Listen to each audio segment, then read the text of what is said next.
They met at a bar, where he offered her a ride home. He took her down unfamiliar streets. He said it was a shortcut. He got her home so fast that she caught the 10 o'clock news. The end. Come on now, be honest. You expected something bad to happen, right? Come on, you can tell me, you can be honest. You thought that he's probably going to kidnap her or something bad is going to go down. Why is that? It's a human tendency that sometimes we expect the worst. We get our perceptions from our fears. We let our fears dictate how we view the world. It lets fears color our expectations. That's why you thought that this should end with tragedy, and it did not. Let me give you another example from my personal experience. I had a client who, I've never met her face to face before, but she sent me an email requesting to terminate her contract early, which we normally don't allow. I was telling her that I'm sorry, we cannot help with that. That's not something we can do as per our policy. Later on, I get a call from her, and she said, you're not helping me out. I noticed, by the way, that you were checking my profile on LinkedIn, and it seems you saw my profile photo and that I wear a hijab, and then now you're not taking me seriously or you don't want to help me. Word.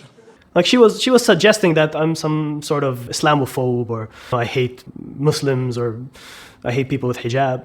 I don't hate Muslims. I happen to be one of them. So how can I hate them? Even some of my relatives wear the hijab. I have no problems with it. I respect it. It's totally fine. What did that lady do?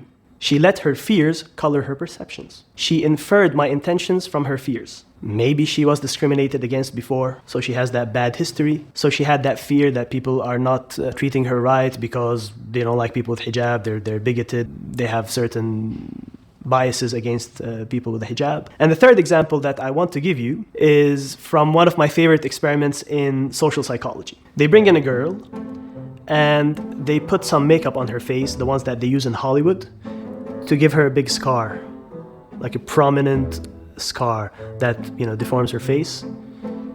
And they showed it to her on the mirror. She's like, oh man, it looks hideous. Then they took away the mirror and they said, we're going to put the final touches so that the scar sticks, so the makeup sticks, so if you sweat, it doesn't go away. But in fact, what they did was they removed it, unbeknownst to her. I like that word, unbeknownst. Unbeknownst to her, they have removed the scar, they have removed the makeup. She still thinks she has the scar.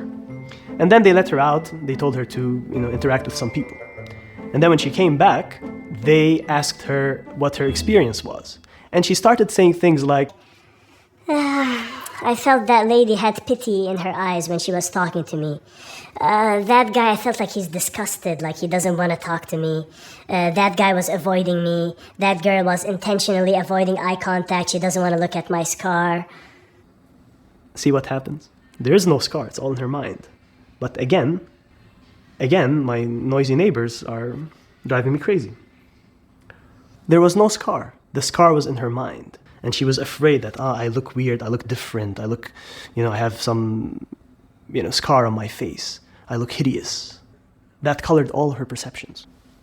It was all in her head. Again, don't let fears color your perceptions. And final example, I had a friend who hurt his knee, tore his ACL, and the doctor recommended surgery. And this friend said, you believe the doctor, you don't need surgery. These doctors, they're just greedy. They want to talk you into unnecessary surgery so they make some financial gain. Don't get me wrong, I'm not saying that all doctors are honest. There are dishonest doctors. There are biased doctors. There's a conflict of interest here where, the doctor will make more money if you undertake the surgery. So am I saying that all doctors are honest and all doctors want the best for you? Unfortunately not. Some of them, not all, but some of them are greedy, self-interested, people who only care about money, and they would talk you into unnecessary surgery. Those people are the scum of the earth. To those doctors I say, y'all mother need Jesus. But notice that you cannot conclude that the guy is lying. Maybe you need surgery. Again, by drawing conclusions based on your fears, you might actually decide not to undergo surgery that is much needed. And then you make your situation worse. You're a girl,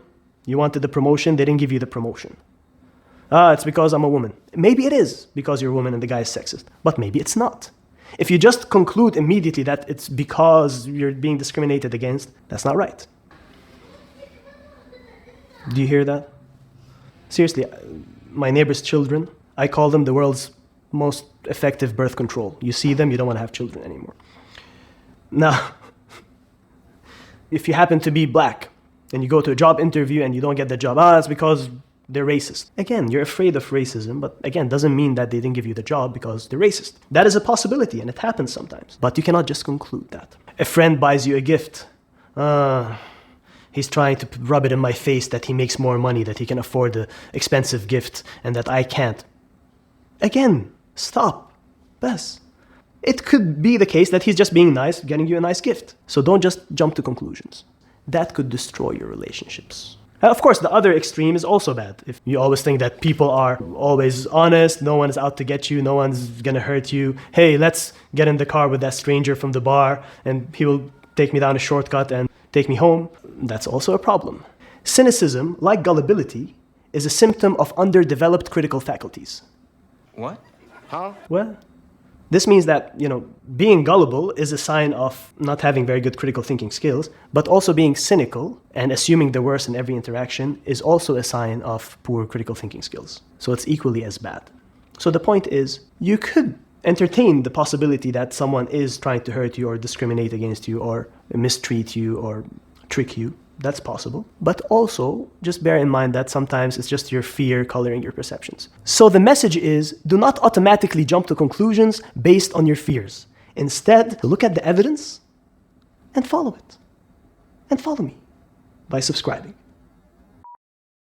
So in conclusion, don't just jump to conclusions.